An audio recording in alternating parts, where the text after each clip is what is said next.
apuntaba también Pedro antes una de las figuras que se tocan en la ley de contratación, que es la innovación.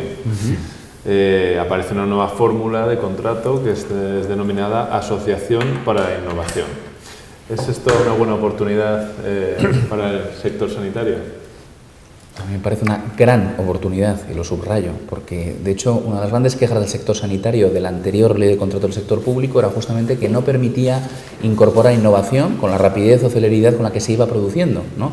Todo lo que aporta la investigación biomédica o tecnológica, y tampoco permitía adecuarlo a la velocidad del cambio de la demanda, es decir, de los ciudadanos a los que prestamos servicios. Y ese decalaje temporal siempre ha producido una cuestión importante. El hecho de que ahora, a pesar de que desaparece el modelo de contrato de colaboración público-privada, se puede hacer una asociación para la innovación desde el principio, en una relación real de partenariado, ¿no? Para desarrollar productos, servicios u obras innovadoras, que puede ser el caso, con una temporalidad determinada y con una adquisición del producto resultante y con todos los mecanismos de control, a mí me parece que es algo absolutamente esencial, porque como decíamos antes, nosotros no compramos productos, queremos algo muchísimo más allá en los proveedores, con lo cual creo que sí que contribuye a una buena relación de partenariado, que es lo que va a construir el sistema sanitario del futuro. Sí, yo creo que aparte de la figura nueva de la Asociación para la Innovación, que viene a reflejar legalmente, digamos, una forma de comprar que antes, digamos, estaba fuera de la norma, no estaba en la ley de contratos, la compra pública precomercial que había antes y la compra pública de tecnología, pues digamos, eran mecanismos de compra fuera de la ley, ahora se incluyen en la ley, por tanto, muy bien. Pero aparte yo creo que la ley, esta ley apuesta fuertemente por la innovación, porque no solo a través de esta figura concreta de la Asociación para la Innovación, que habrá que ver cómo arranca y cómo se pone en marcha, sino que hay otras figuras que yo he ido viendo, seguro que se me ha pasado alguna, que permiten incorporar innovación. Por ejemplo, la licitación con negociación permite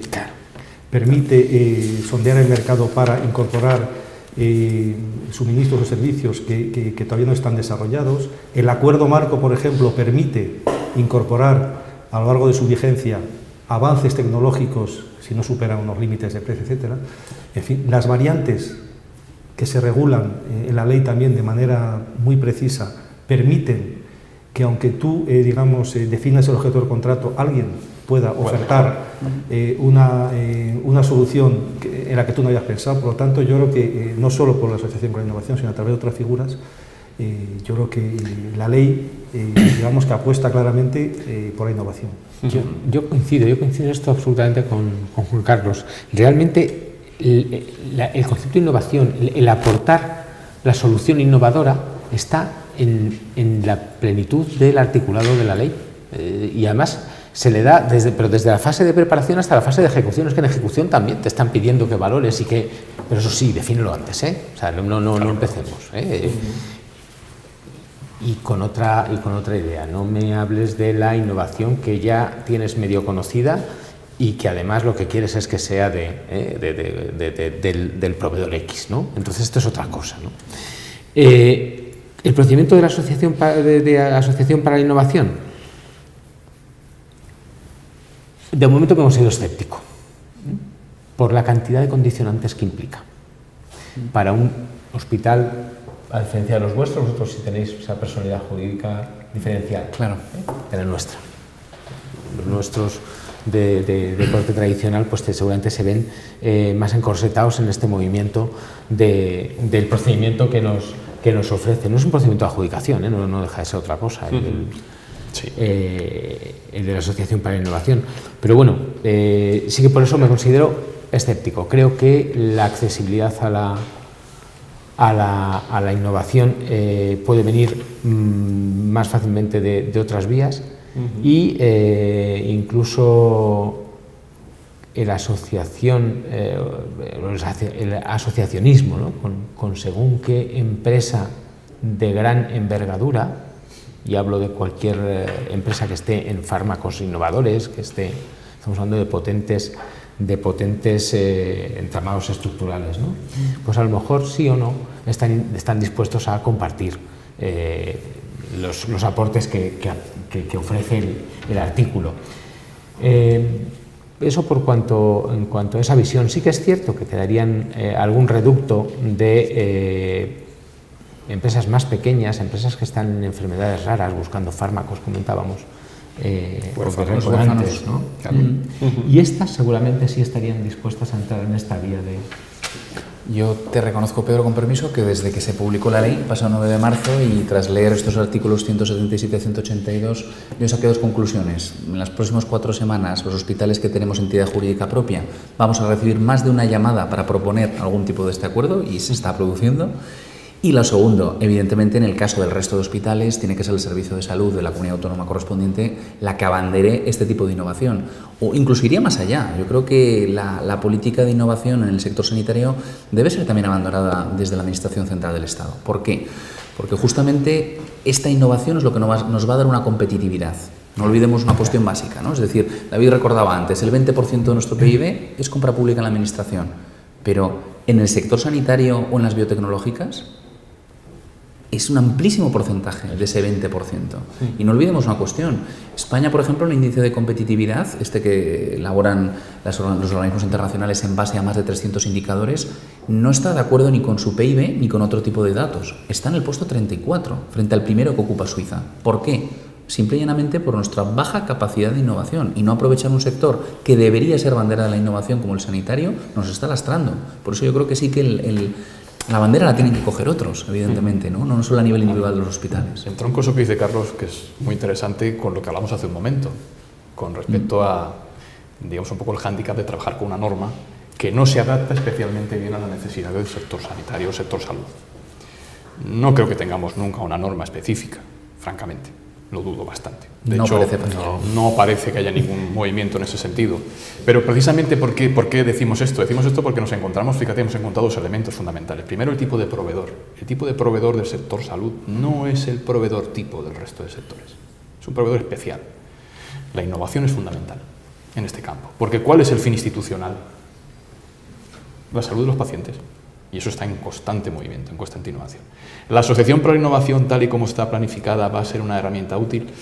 Me temo que tiene algún fleco. Yo también soy muy optimista, creo que va a poder servir. Pero hay 2 cosas, o mejor dicho, los flecos están en lo que la ley no dice, no en lo que dice. Si hay una diferencia entre nuestra norma y la directiva, está aquí. Porque la directiva es mucho más protectora de la confidencialidad que de la transparencia, mientras que nuestra norma es a la inversa. Nuestra norma es mucho más protectora de la transparencia que de la confidencialidad. Para la innovación, la confidencialidad es esencial. Ninguna como digamos, agente con potencia investigadora va a participar en un procedimiento en el que no tenga garantizado del minuto 1 qué va a pasar con el resultado de la innovación. Y este es un gran freno. Hay otro freno, que tampoco lo dice la norma, que pasa con la competencia. Me estoy refiriendo a la competencia que está muy regulada en Europa. Sí. Entonces, aquí entran 2 cuestiones que no son netamente de contratación, sino que son, vamos a decir, tangenciales y que hay que tener muy presentes. Si somos capaces de hacer atractivo el proceso, teniendo muy en cuenta estas 2 cosas que yo comento, probablemente se producirán avances en esa línea. Pero sí es verdad que a día de hoy, y lo comentamos hace un momento, empresas quizá con no tanto temor a poner encima de la mesa su know-how, o incluso me atrevería a decir, instituciones también públicas, creo que puede ser una herramienta muy útil para investigar entre, por ejemplo, hospitales y universidades. Sin duda. Me parece una herramienta fantástica. Por ejemplo. Vamos a avanzar a un nuevo bloque.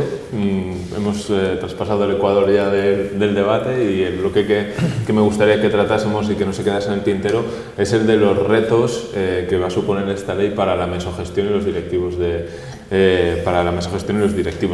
la gestión sanitaria, que ya hemos apuntado varias cosas, pero quizá hay algún reto que preocupe más que otro. No sé quién quiere comenzar. Juan Carlos, por ejemplo. Bueno, retos todos, ¿no? Porque la nueva ley, digamos, acaba de nacer y todavía pues estamos iniciando la aplicación, ¿no? Pero retos, bueno, pues son muchos, ¿no? El primero ya lo ha dicho Pedro, yo antes. Vamos a ver, nos va a obligar, sobre todo, a planificar. Nos va a obligar a planificar nuestras compras con un horizonte al menos anual, y va a disciplinar, digamos, la política de compras de los hospitales, ¿no? Eso por una parte. Yo creo que, a mi juicio, por lo menos, la nueva ley simplifica mucho la vida a los licitadores, pero no la simplifica tanto a los órganos de contratación. Es decir, las nuevas obligaciones, sobre todo de transparencia, nos obligan a publicar y a motivar muchos hechos que antes, digamos, no había que publicar. Eso, por una parte, digamos que nos va a dar más trabajo administrativo, aunque simplifique la vida, obviamente, por muchos conceptos a quien quiera licitar, ¿no? Eso, por otra parte. Yo creo que tenemos otro reto que es, del que no hemos hablado, pero que es un reto muy importante, que es la contratación electrónica. Es decir, teóricamente y en la práctica, a partir del 9 de marzo, no debería haber un solo cruce de papeles entre la Administración y los licitadores. Eso va a suponer que tengamos que desarrollar herramientas informáticas muy potentes que permitan llevar a cabo eso con todas sus consecuencias. Y a eso no estamos acostumbrados todavía, porque estamos acostumbrados todavía al papel. Entonces, eso va a suponer, y lo enlazo con lo que decía antes, que tengamos que tener unos compradores cada vez más profesionalizados en los hospitales, ¿no? Que manejen este tipo de herramientas, que conozcan el mercado, etcétera, ¿no? En un entorno tan complejo. A mí me parece un reto muy importante el de llegar definitivamente a hacer la contratación electrónica, pero de verdad, como dice la ley, ¿no? Yo creo que hay otro reto, que es la reconversión de los contratos menores, en el caso de los hospitales, en su volumen, a otras formas de contratación que la ley abre, ¿no? Como el procedimiento abierto, como el procedimiento abierto simplificado o muy simplificado. Creo que nuestras corporaciones, y hablo en este caso de SERMAS o de cualquier otro servicio de salud, deberían apostar, sobre todo en aquello que es suministro corriente, por agregar las compras. Yo creo que esa es, a mi juicio, una vía de futuro ineludible. Tenemos que agregar compras a nivel de servicio de salud para aprovechar economías de escala y para aprovechar, sobre todo, recursos, y que los recursos se puedan dedicar a compras más específicas por parte de los hospitales, y, digamos, el grueso de la compra corriente pueda hacerse vía acuerdo marco, vía sistema dinámico de contratación, ¿no? Yo creo que esos, a mi juicio, son los retos, ¿no? Los grandes retos. Sí. Carlos. Yo, por resumir un poco, creo que los retos son múltiples y ahora conocemos algunos de ellos, pero la lista se alargará en los próximos meses. Es decir, yo creo que llevamos desde el mes de noviembre dándole vueltas a la nueva ley y lo que va a suponer, pero evidentemente los retos se alargarán, sobre todo conforme vayamos viendo algunas dificultades, pero también algunas ventajas.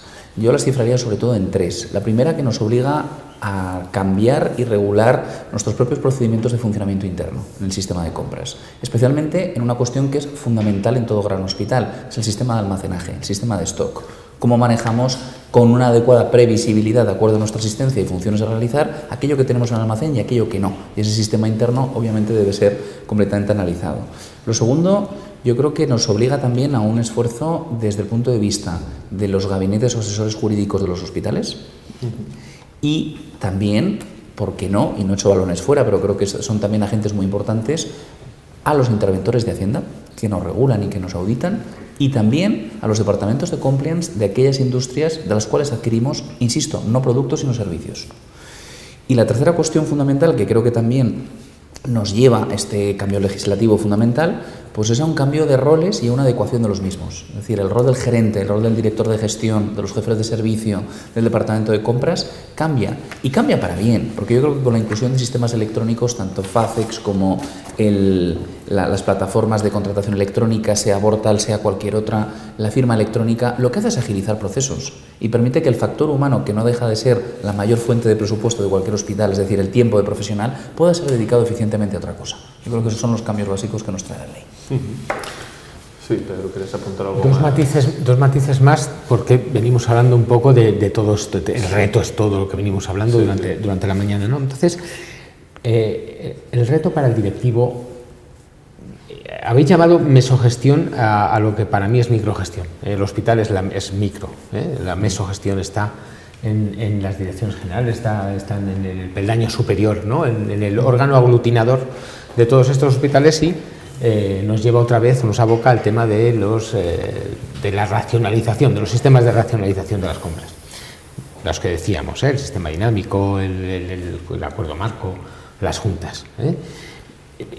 Entonces, pero si lo que pretendo es explicar qué sería lo nuestro, cuál es nuestro reto es liderar en valores, es trasladar este cambio cultural a la organización, y es pedir al usuario final de aquello que queremos comprar, es qué quieres realmente, pero eso sí, no me digas de quién lo quieres, dime qué.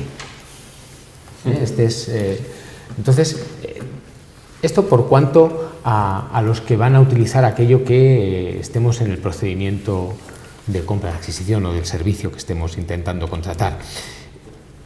Y luego hay otro reto importante, que es ver al mercado como un colaborador. Es lógico, llevamos 10 años de estenosis mercantil, hemos estado intentando hacer lo que teníamos que hacer, porque la economía nos llevaba a eso, simplemente, que es a intentar reducir precios, a intentar abaratar. Y en eso nos hemos enfrentado al proveedor, nos hemos enfrentado pues en esta forma de exigirle solamente una obligación hacia nosotros, que era que nos redujera el precio, nada más. Esto es otro de los cambios culturales que nos obliga la ley, a ver al mercado de otra forma. Alguien que colabora con el hospital, alguien que está en el hospital y que está aportando innovación, está aportando este tipo de desarrollos, ¿no? Esto es un poco también un cambio que para mí sí es un reto. Sí, un poco desde fuera, claro, porque ellos son los verdaderos profesionales que realmente conocen la cuestión de primera mano, pero quizá un poco por hacer un breve repaso a lo ya comentado. Yo creo que los retos fundamentales van a estar, primero, la planificación, evidentemente, que ayuda mucho a tomar el resto de decisiones. La motivación, no estamos muy acostumbrados a la motivación. Hay que motivarlo todo, porque la motivación no solamente permite reducir la litigiosidad de la que hablábamos al principio, sino que además va a orientar los siguientes pasos, los que vengan detrás. Un reto fundamental va a ser la determinación de criterios, muy importante, porque ahora la ley me permite introducir nuevos criterios a la fase de adjudicación, por ejemplo, la solvencia y la capacidad. Me decían recientemente: oye, David, está fantástico todo esto, si yo puedo, por ejemplo, mañana pedirle a una empresa que me traiga cumplimiento normativo, que me traiga compliance, ¿lo puedo hacer? Claro que puedes hacerlo. Si el artículo 1 te habla de integridad, ¿qué mayor integridad que cumplir las normas? La cuestión es cómo te lo va a cobrar la empresa, porque a día de hoy grandes actores con mucho músculo financiero no tienen sistemas de cumplimiento normativo normalizados, los tienen internos para ellos, pero no hacia afuera, no hacia el exterior. Hay etiquetas como la 1 y 19601 de compliance, que es muy válida. ¿Y esto es restrictivo de la competencia? Se preguntará quién tiene que tomar la decisión. No. Nada que esté a disposición de todos los actores es restrictivo de la competencia. Este es un gran reto. Saber cómo yo puedo estos nuevos criterios de adjudicación o de medición de solvencia y capacidad, cómo los puedo introducir en un proceso. ¿Estaré restringiendo la competencia? ¿Me lo van a atacar? ¿No me lo van a atacar? Esto es fundamental irlo conociendo. Los criterios de adjudicación, cómo yo voy a poder ponderar y valorar la relación calidad-precio. No es tan fácil. El precio es sencillo, es un criterio que se puede evaluar mediante una fórmula aritmética, pero la calidad no tanto. Entonces tendremos que establecer nuevos sistemas de ponderación, que sean objetivos, que tengan relación con el fin del contrato, porque si no la tienen ya tendremos un problema. Y que luego a la hora de valorar seamos justos. Decía antes, Pedro, una cosa fundamental: ¿qué pasa en la ejecución del contrato? Si es que la ejecución del contrato es tan importante como la propia adjudicación. Tiene que haber un responsable del contrato, y aparte la norma no solamente me dice eso, la norma dice que obligatoriamente, artículo 201, yo tengo que vigilar que el cumplimiento del contrato sea conforme al pliego. Que es una cosa fundamental, otro gran reto, porque habrá que ver quién es ese responsable del contrato, a quién elegimos. Una cosa fundamental, porque ha dicho una cosa antes con la que no estoy del todo de acuerdo: simplifica la postura del licitador. No creas, se la complica, porque el licitador va a tener que probar todo esto. El licitador hasta ahora no lo ha hecho nunca. El licitador no está acostumbrado a probar su relación calidad-precio. Le podemos empezar a exigir muchas cosas de forma indirecta. Complica, digamos, la vida al adjudicatario. Lógicamente. Digamos, en el proceso previo de Sí, eso licitación, es evidente. en el proceso previo de licitación, digamos que todo se simplifica mucho con declaraciones y tal, para favorecer lo que hemos dicho tantas veces, ¿no? La PYME, etcétera. Por lo tanto, sí, el adjudicatario obviamente tendrá que justificar, pero solo el adjudicatario. Por lo tanto, el proceso, a mi juicio, se simplifica mucho en la licitación y no tanto para la administración, insisto, que yo creo que es evidente que nos complica bastante la vida porque tenemos que ser más transparentes, obviamente, y hacer visibles y hacer documentos y además publicarlos, que antes, digamos, se quedaban en el interno o no se hacía. No se hacía. Pero yo creo que hay una cosa, un pequeño matiz, una herramienta de la cual hay que empezar ya a armarse y utilizarla, la consulta preliminar. Hay que usar la consulta preliminar, porque cuando yo mi necesidad, el objeto de mi contrato, no lo tengo del todo claro, ¿por qué voy a complicarme la vida? Acudo al mercado, como decía antes él, hagamos del mercado un colaborador. ¿Cómo? Con un proceso transparente y abierto, que sean los demás los que vengan a decirme a mí qué es lo que yo puedo hacer, cuáles son las soluciones a mi problema. Y por último y muy rápido, el gran reto que él ha apuntado, la contratación electrónica. Eso es un señor reto, porque es el vehículo de todo lo que vamos a tener que hacer a partir de ahora. Y a día de hoy, la contratación electrónica ni está ni se la espera. Y la Junta Consultiva ya ha dicho que acudir al artículo 68.4 de la Ley de Procedimiento no vale. Bueno, la verdad es que hemos agotado los minutos, es un tema muy interesante, muy denso. Me permite aquí, Pedro tiene... Pues hemos estado hablando de todo esto, de un documento que, bueno, tiene cientos de artículos, páginas y quedaría para muchos debates y muchas horas. Pero bueno, tenemos que avanzar hacia las conclusiones, así que voy a empezar de izquierda a derecha y así también tendréis la oportunidad de decir algo que se haya quedado en el tintero o lo que sea, ¿no? Así que empezamos por Juan Carlos. Una conclusión, por favor. Vale, sí, bueno, pues muy breve. Yo creo que la ley debe verse como una oportunidad de mejora, obviamente, y solo así podremos construir un sistema de compras eficiente, porque estamos manejando recursos públicos y tenemos obligación de ser eficientes y de ser transparentes. Pero bueno, yo quería comentar un tema final que a lo mejor no es objeto de esta, porque al final con la ley de contratos llegamos a adjudicar un bien o un servicio a un precio determinado, pero hay que pensar que el coste es el resultado de multiplicar precio por consumo. Entonces yo creo que estamos demasiado centrados en conseguir unas buenas condiciones de compras que al final se traducen en un precio determinado, el mejor posiblemente que podamos conseguir, pero no somos tan vigilantes de que ese precio se multiplica por las unidades consumidas. Y en eso realmente yo creo que va a estar en el futuro el foco de la sostenibilidad, es decir, hay que pensar que entre un 20 y un 30% del gasto sanitario, cifras de la OCDE y de muchos estudios, se considera innecesario, entre comillas, despilfarro. Por lo tanto, una vez que centremos la compra y que consigamos unos precios óptimos, habrá que ver y trabajar de manera más consistente en el otro factor del coste, que es el consumo, sobre el que aparentemente pues se trabaja menos, aunque hay movimientos ya en ese sentido, ¿no? Pero que yo creo que tan importante como el precio es el factor que se le asocia, ¿no? Que es el consumo, ¿no? David, una conclusión, por favor. Bueno, brevemente decir que me parece muy brillante lo que acaba de decir. Decir es que es algo de cajón, es fundamental. Y esto nos demuestra lo importante que es acudir siempre a los principios en los dos sentidos, ¿verdad?, el término. Es decir, para entender una realidad hay que comprenderla desde su origen. Dicho esto, mi conclusión es que la norma efectivamente ofrece muchas oportunidades, creo que es una buena oportunidad, debe ir acompañado de un proceso de profesionalización de la compra pública, esto es evidente, porque se ha complicado mucho y por lo tanto es necesario conocer cada uno de los pasos, y yo entiendo que si somos escrupulosos en el respeto de lo que la norma quiere que se haga, me parece una gran oportunidad en todos los sentidos, aumentar la confianza en el sector, fundamental en el sector público, en el sector salud, de mejorar la eficacia de los resultados, de obtener los fines institucionales para los que a fin de cuentas está determinada y sobre todo porque yo creo que es una norma que viene en un momento, yo diría que necesario en todos los sentidos. Y aunque a priori parezca lo contrario, aunque a priori parezca que precisamente por atacar al precio como único criterio la norma pueda de alguna forma socavar los recursos del sistema, sé que a medio y largo plazo no es así, será todo lo contrario. Pedro, por favor.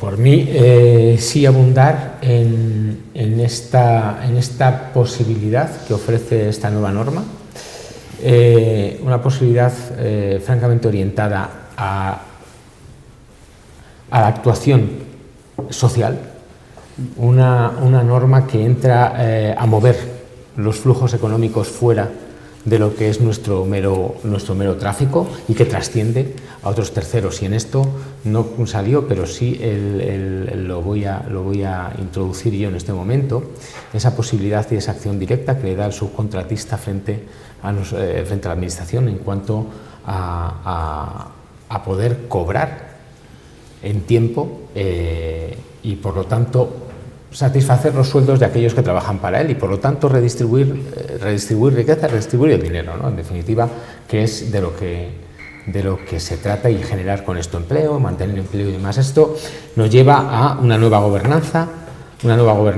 basada en códigos éticos, toda la visión que se hace sobre el cumplimiento en la ley. Lo único que sirve es para eso, afianzar un modelo de economía, yo creo que más válido y en un peldaño superior al que veníamos desempeñando desde el año 11 fundamentalmente, ¿no? Esta es la superación de la ley. Y Carlos, por último. Pues por mi parte, un poco por aquilatar algunas cosas de las que hemos comentado, ¿no? Evidentemente la nueva ley de contratos es una obra ingente, tiene más caracteres que el Código Civil, 327 artículos, 4 libros. Sinceramente, con su lectura algunos recordamos por qué jamás hubiéramos podido estudiar Derecho. Es una ley amplísima. Realmente, la crítica principal que ha recibido desde el sector sanitario es que no recoge nuestras especificidades, pero yo sí que le daría la vuelta al tema. Yo creo que sí que es útil para mejorar justamente la gobernanza del sistema sanitario, que aporta cuestiones muy claras en cuanto a transparencia, concurrencia, competencia y sobre todo metodología de la compra, esa profesionalización de la que hablaba David. Esto nos obliga a renovar nuestros procedimientos y no solo los procedimientos dinámicos con la incorporación de la compra electrónica, sino ser capaces a nivel meso de hacer mejores pliegos, de hacer mejores contratos, de delimitar muy bien cuál es el objeto de ese contrato.